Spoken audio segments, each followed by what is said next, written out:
അതുപോലെ തന്നെ ഹഫ്സ് ബിൻ മൈസറ എന്ന പണ്ഡിതൻ അവിടെന്ന് പറയുന്നു, റഅയ്തു അലാ ബാബി വഹബ് ബിൻ മുനബ്ബഹ്,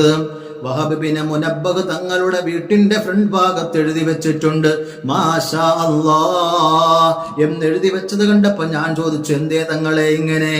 അപ്പോഴും മഹാനവറുകൾ പറഞ്ഞത്, ലൗലാ ഇദ് ദഖൽത ജന്നതക ഖുൽത മാഷാ അല്ലാഹ് എന്ന് അല്ലാഹു സൂറത്തുൽ കഹ്ഫിലൂടെ ചോദിച്ച ആധികാരികത,